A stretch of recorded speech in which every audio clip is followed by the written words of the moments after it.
But there's one last step before they can start to rebuild her.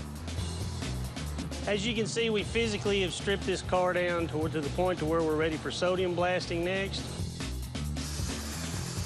It's quick, it's strong, but not abrasive enough to damage the metal.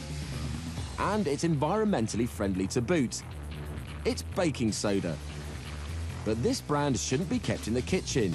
It has enlarged particles and sharp edges. No good for baking cakes, but coarse enough to get a tough job done. We're going to do the inside of this car, the outside, the underside. We're going to remove the undercoating and take off all the paint off the outside of the car. And it's going to take somewhere in the 4 to 7 hour range. So in 1 hour with this machine, we'll use one 50-pound bag of baking soda. Until she's completely stripped down, they don't know for sure if the car will work. Now that she's had a once-over with the soda blaster, they can get a good look at all the bits and pieces and determine if this car body can be made roadworthy. We've had some come in that after we sodium blasted, we've made the determination we don't want the car. And what we do to that, we usually take and cut up the better pieces of the car and just save them for the next car that comes along, and we'll just basically destroy that and throw it away, what's left, because it's just too far gone. And we've had 2 or 3 so far like that. Got it?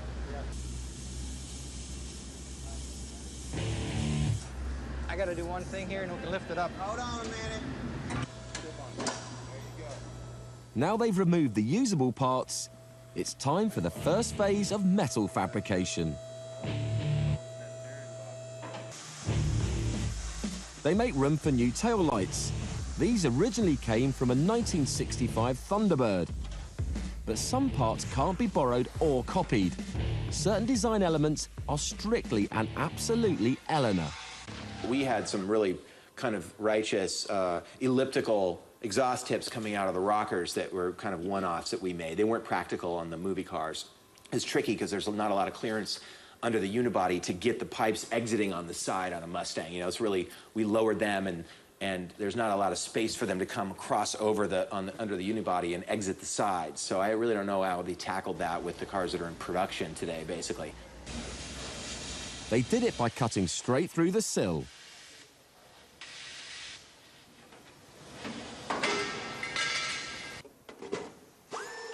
Another design element that's all Hollywood, the petrol cap. The stock Shelby, correct me if I'm wrong, it's between the taillights for where the gas fill normally goes. We wanted something a little racier, a little more dynamic, you know. So, and again, it differentiates the stock Shelby from Eleanor. They'll move the petrol cap to the sail panel and attach it to a new 56-litre fuel cell instead of a metal fuel tank.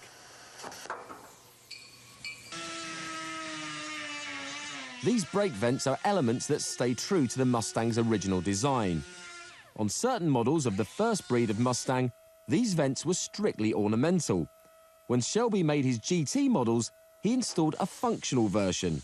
But these soon became the victims of budget cuts. In '65, everything was functional. Air scoops, all that stuff was functional. '66, semi-functional. '67 and '8, not so functional anymore.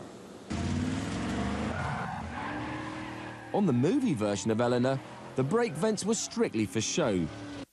But true to Carroll Shelby's original vision, the brake vents on her latest incarnation are real and do work.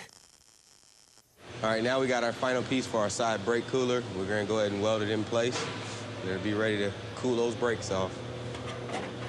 Good thing, because racing brakes can get hot, reaching temperatures of over 800 degrees centigrade. When the car is at the right height, it's easy to install the brake coolers. But the right angle is equally important, and for that, the crew puts the car on a rotisserie.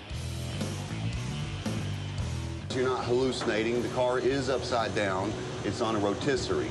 We always install this with a headache rack. It's a 4-point roll bar. It is welded to the bottom torque box, and the 4-point is welded to the wheel tubs. Now, you won't see this when the car is finished. It does have an interior panel over it. But a new interior panel isn't the only thing she'll have.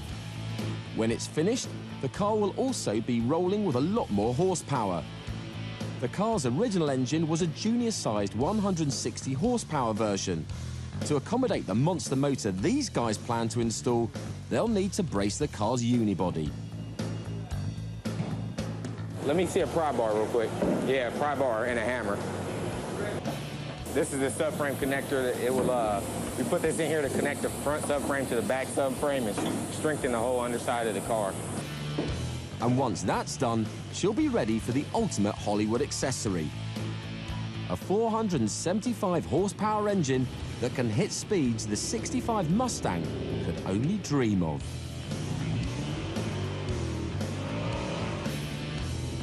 All of that power under the bonnet is too tempting for a true car enthusiast to pass up. And American baseball star Jason Giambi is no exception.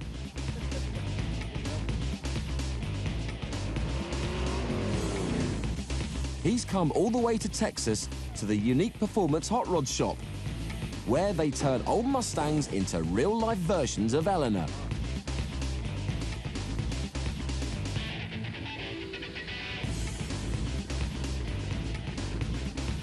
Once he gets in the driving seat, he's hooked. When it hits 2,500 RPMs, yeah, be strapped in, because that's the magic number. It puts you in your seat. It's just going to set you back. My chest and back. You'll take off and you'll go, well, and then when you hit 2,500, I think that supercharger kicks in and you're gone.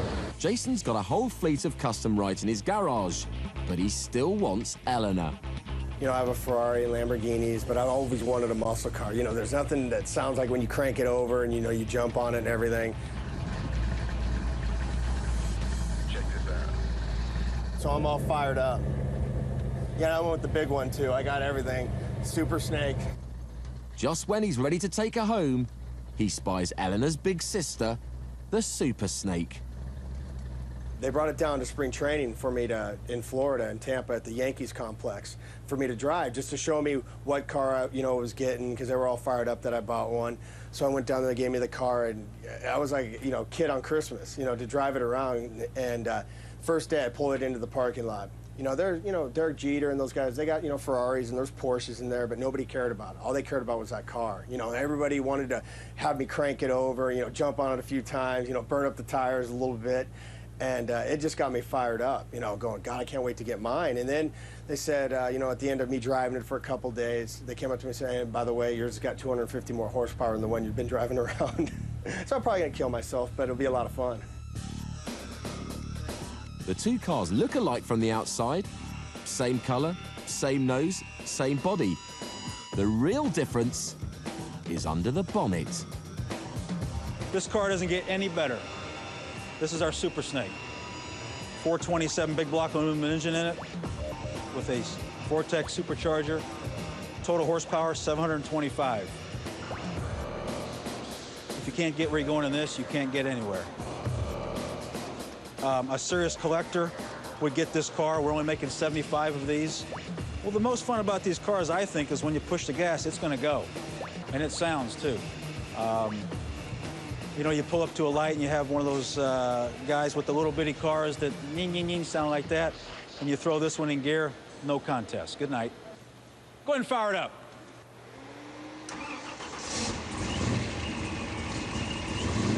That's sick right there. 725 horsepower is sick.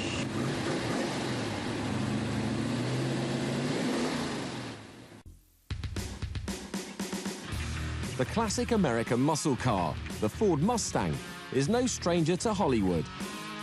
She's been in some 500 movies, opposite leading men such as Sean Connery's James Bond, Kevin Costner, Harrison Ford, and Tom Hanks. A 68 Mustang GT390 Fastback saw 10 of the most exhilarating minutes in movie history when she co-starred with Steve McQueen in the thriller Bullet.